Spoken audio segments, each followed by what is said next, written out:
नमस्कार साथियों, स्वागत करता हूं आपके अपने YouTube चैनल में। आज का हमारा टॉपिक है अलंकार संप्रदाय। अलंकार संप्रदाय के संबंध में किन किन विद्वानों ने अपने विचार प्रस्तुत किए हैं, किन विद्वानों ने इस संप्रदाय का समर्थन किया है, वह सब हम पढ़ेंगे साथियों। तो शुरू करते हैं साथियों। यह भी बता देते हैं कि यह लेक्चरर कैडर हिंदी और यूजीसी नेट हिंदी के लिए बहुत इंपॉर्टेंट वीडियो है। तो शुरू करते हैं साथियों पढ़ना।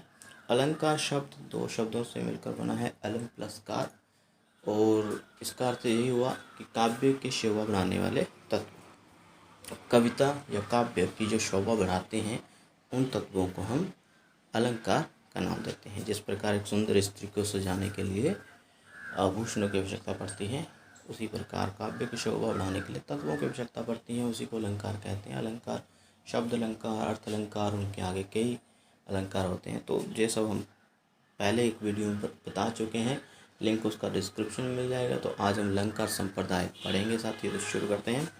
अलंकारवादियों अथवा अलंकार संप्रदाय के समर्थकों ने शब्दार्थ के संयोग को काव्य कहा है। अलंकारों को उनकी शोभा का मूल कारण घोषित किया है। अलंकारवादियों की परंपरा का अध्ययन निम्न बिंदुओं के अंतर्गत किया जा सकता है। तो साथियों सबसे पहले भामा का नाम आता है उनकी पुस्तक काव्य अलंकार में। उन्होंने अपने विचार दिए हैं अलंकार संप्रदाय के संबंध में। और अगर हम बात करें साथियों प्रवर्तक कौन है अलंकार संप्रदाय का, तो वो भामा जी ही माने जाते हैं। भामा, आचार्य भामा, ठीक है। तो पढ़ते हैं इनके विचार क्या है। आचार्य भामा अलंकार संप्रदाय के संस्थापक हैं, प्रवर्तक हैं। आपने अलंकार को काव्य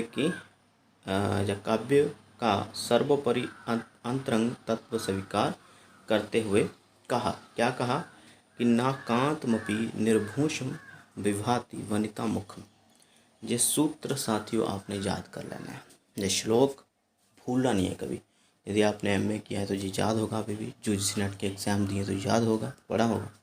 नाकांतमपि निर्भूषम विभाति वनिता मुखम। इसका अर्थ क्या है? इसका अर्थ है कि नारी का सुंदर मुख भी बिना आभूषण के शोभा नहीं पाता। क्या है अर्थ? कि जिस प्रकार नारी का सुंदर मुख भी बिना आभूषण के शोभा नहीं पाता, उस प्रकार कविता जो है वो भी अगर अलंकार से विहीन है, अलंकार मुक्त है, तो वो भी शोभा नहीं पा सकती है। कविता की बात हो रही है, ठीक है। तो काव्य भी अलंकारों से ही बनता है, और इसी कारण आचार्य भामा ने अलंकार को काव्य की आत्मा माना है, ठीक है साथियों। आगे बढ़ते हैं। ये आपने जरूर याद कर लेना है। और इसका अर्थ नारी का सुंदर मुख भी बिना आभूषण के शोभा नहीं पाता, ठीक है। भामा ने अलंकार के मूल में वक्रोक्ति की सत्ता को स्वीकृति दी है। अगर हम बात करें कि भामा ने कितने अलंकार दिए हैं या कितने अलंकार माने, वो हम अगली वीडियो में बताएंगे, लंबी नहीं करेंगे वीडियो। तो साथियों वक्रोक्ति अलंकार, ठीक है, वक्रोक्ति एक संप्रदाय भी माना जाता है, वो हम बताएंगे किसी अलग वीडियो में। लेकिन वक्रोक्ति अलंकार को सबसे महत्वपूर्ण माना है उन्होंने। किन्होंने? भामा की बात कर रहे हैं, आचार्य भामा। उनकी दृष्टि में साधारण शब्द और साधारण अर्थ काव्य नहीं। किनकी दृष्टि में? भामा की दृष्टि में साधारण शब्द और साधारण अर्थ काव्य नहीं, अपितु वे उनके साथ वक्र शब्द का प्रयोग करते हैं, ठीक है साथियों। आगे स्पष्ट लिखा है, क्या लिखा है भामा ने? तो साथियों ये वक्रोक्ति अलंकार की महत्वता के बारे में श्लोक लिखा है। क्या है? जो श्लोक पढ़ते हैं इसे। वाचा वक्रार्थ शब्दोक्ति अलंकार राय कल्पते। इसका अर्थ क्या है? अर्थात कवि को अलंकारों के प्रयोगार्थ वक्र शब्दार्थ की ही कल्पना करनी चाहिए, ठीक है। जो शब्द वक्र हैं, टेढ़े हैं, उसकी ही कल्पना करनी चाहिए, ये भामा का कहना है। ओके, आगे। इस प्रकार अलंकार संप्रदाय के संस्थापक भामा की दृष्टि काव्य के अभिव्यक्ति सौंदर्यता की सीमित रही। उन्होंने काव्य के मानसिक सौंदर्य, रस, भाव, विचार आदि पर बिल्कुल ध्यान नहीं दिया। तो साथियों ये यूजीसी नेट के लिए ये प्रश्न बन सकता है कि भामा ने किस पर विचार जब ध्यान नहीं दिया, तो काव्य के मानसिक सौंदर्य, जो मानसिक सौंदर्य क्या है? रस, भाव, विचार इसको इसके ऊपर बिल्कुल ध्यान नहीं दिया, बल्कि अभिव्यक्ति सौंदर्यता की उनकी बात रही। ठीक है, आगे दंडी, आचार्य दंडी जी का भी मत बहुत ज़्यादा बहुमूल्य है, तो मत ले लेते हैं साथियों। दूसरे अंक पर हैं, अलंकार संप्रदाय के समर्थकों में आचार्य दंडी ने अपनी पुस्तक काव्य दर्श में अलंकार को काव्य का नित्य धर्म मानते हुए लिखा है। एक श्लोक लिखा है साथियों अपनी पुस्तक में काव्य दर्श में। क्या है श्लोक? बहुत इम्पोर्टेंट है साथियों, जो जो श्लोक आ रहे हैं ना, मैं बहुत इम्पोर्टेंट बोल दे रहा हूँ साथ में। काव्य शोभाक्रांत धर्मालंकार प्रचिक्षते। ठीक है, काव्य शोभाक्रांत धर्मालंकार प्रचिक्षते, अर्थात इसका अर्थ क्या है कि काव्य के शोभाकारक कर्मों को अलंकार कहते हैं, तत्व भी कह सकते हैं। ठीक है, कर्मों के अलावा। तो इसका जो अनुवाद है वो भी आपने देख लेना और श्लोक भी आपने याद कर लेना है। ठीक है, दंडी की पुस्तक में ये श्लोक देखने को मिलता है। पुस्तक का नाम काव्य दर्श, और भामा की जो पुस्तक है काव्य अलंकार। ठीक है, आगे लिखते हैं, इस प्रकार आचार्य दंडी ने शोभा के सभी उपकरणों को अलंकार के अंतर्गत समाविष्ट करने का प्रयास किया। उन्होंने रसों को रसवत अलंकार स्वीकार किया। ठीक है, और रस, रीति, गुण आदि काव्य तत्वों के साथ संधि, संध्यक, वृत्ति, वृत्यंग आदि नाट्य तत्वों को भी अलंकार में समाहित कर लिया है। कई विद्वान इससे असहमत हो सकते हैं। ऐसा लगता है कि उन्होंने विवेचन में काव्य के शरीर पक्ष पर ही विचार किया है, प्राण तत्व पर उन्होंने विचार नहीं किया। तो यहाँ पर एक प्रश्न बन सकता है यूजीसी नेट की परीक्षा के लिए और लेक्चरर कैडर के लिए कि किन्होंने काव्य के शरीर पक्ष पर ही ध्यान दिया या विचार किया। ठीक है, और प्राण तत्व आत्मिक तत्व पर ध्यान नहीं दिया, तो दंडी ने नहीं दिया, और शरीर पक्ष पर उन्होंने ध्यान दिया। आगे साथी जयदेव, ये भी अलंकार संप्रदाय के संबंध में विचार देते हैं। अलंकार संप्रदाय की प्रतिष्ठा का श्रेय आचार्य जयदेव को भी दिया जाता है। इन्होंने मम्मट की एक उक्ति थी ना, तदोषो शब्दार्थो संगुणा वर्ण कृति पुण्य कवाकी। ठीक है, पुण्य कवापी, इसका अर्थ यह था कि शब्द और अर्थ से सहित जो कविता है वही असली काव्य है। ओके, लेकिन उन्होंने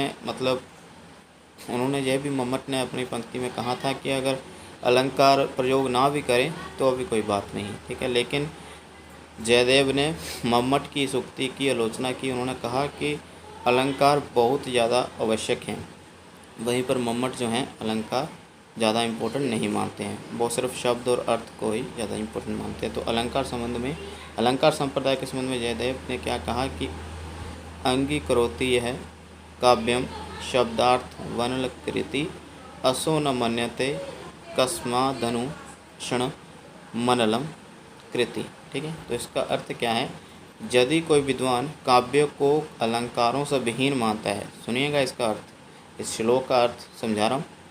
यदि कोई विद्वान काव्य को अलंकारों से विहीन या रहित मानता है तो वह अग्नि को ऊष्मा रहित क्यों नहीं मान लेता। तो जयदेव का मानना है कि यदि कोई विद्वान यह मानता है कि काव्य अलंकारों से विहीन भी चल सकता है, कविता को अलंकारों से रहित भी लिखा जा सकता है, तो वह अग्नि को ऊष्मा रहित क्यों नहीं मान लेता। मतलब अग्नि में तो ऊष्मा होती है ना, तो ऊष्मा रहित अग्नि को क्यों नहीं मान लेता। तो बहुत अच्छी उदाहरण और एक प्रकार का मम्मट के श्लोक पर उन्होंने कटाक्ष भी किया है। इस प्रकार जयदेव ने अलंकारों से रहित काव्य का अस्तित्व अस्वीकार किया है। ठीक है, आगे साथी वामन के बारे में पढ़ते हैं। वामन, आचार्य वामन अलंकार को सौंदर्य का प्रतिष्ठापक स्वीकार करते हुए आचार्य वामन ने लिखा है सौंदर्यम अलंकार। क्या लिखा है? सौंदर्यम अलंकार। साथियों इसको याद कर लीजिए, यूजीसी नेट की परीक्षा में तो पूछा गया है। लेक्चरर कैडर तो ज़्यादा परीक्षा हुई नहीं है, लेकिन लेक्चर कैडर का जो पेपर है वो सेट हमेशा ही एनटीए यूजीसी नेट हिंदी की उदाहरण के स्वरूप बनाया जाता है। ठीक है, आगे तो ये देख लीजिए सौंदर्यम अलंकार उन्होंने कहा है। आगे उन्होंने स्पष्ट किया, वामन ने स्पष्ट किया है कि अलंकारों से ही काव्य ग्रही बनता है, मतलब ग्रहण करने योग्य बनता है।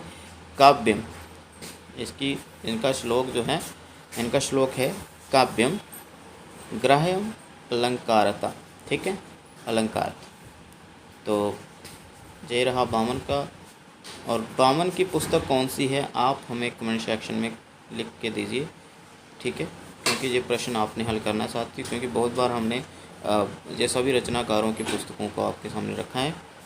ओके, अगला जो मत है वह है रुद्रट का। आचार्य रुद्रट ने सर्वप्रथम रस को अलंकार मानने की दृष्टि का खंडन किया है, ठीक है। तो जो विद्वान मानते हैं कि रस भी एक प्रकार का अलंकार है, तो इन्होंने कहा कि बिल्कुल, तो उन जो लोग मानते हैं कि रस अलंकार है, ठीक है, उनका खंडन कर दिया है रुद्रट ने। रुद्रट ने रस को अलंकार से स्वतंत्र माना है। रुद्रट का अलंकार निरूपण भी पूर्ण रूप से मौलिक है। उन्होंने अलंकारों का वास्तव, उपमेय, अतिशय और श्लेष आदि के आधार पर वर्गीकरण निरूपण किया है। साथियों, तो अगर पूछ लिया जाए कि रुद्रट ने कौन से 4 वर्ग अलंकारों किए हैं, तो वो ये रहे, वेरी वेरी इम्पोर्टेंट है, ठीक है साथियों। और बाकी अन्य वीडियो में भी हम समझाएंगे कि किस विद्वान ने कितने अलंकार माने और कितने वर्गों में कितने अलंकार रखे, ठीक है। तो ये 5 विद्वानों के बारे में बताया मैंने। ओके साथियों, और रुद्रट की पुस्तक के बारे में भी हमें बताइए कमेंट सेक्शन में। साथियों, जहाँ तक अलंकार संप्रदाय हमने पढ़ा, अभी आप हमें कमेंट सेक्शन में जो मैंने पूछा है वो भी बता दीजिएगा। लेकिन अलंकार संप्रदाय का विरोध किन विद्वानों ने किया, ठीक है, उनके बारे में विचार करना बहुत आवश्यक है। तो सबसे पहले आनंदवर्धन, जो ध्वनि संप्रदाय के प्रवर्तक हैं, उन्होंने क्या माना है कि ये मात्र उन्हें आभूषण के समान मानते थे, कि वह अलंकार कोई चीज़ नहीं है, जो आभूषणों को ही माना जा रहा है कि जो स्त्रियों को सजाने के काम आते हैं। तो इन्होंने कहा कि अंगाश्रितास्त्व अलंकार मंतव्य कटकाद्वित, ठीक है। तो आचार्य मम्मट ने, जैसे मैंने पहले ही बताया, फिर जयदेव ने उसका कटाक्ष किया, आलोचना की।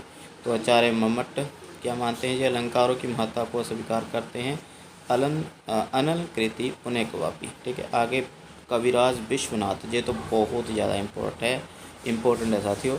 विश्वनाथ ने अलंकारों को आभूषण ही माना है।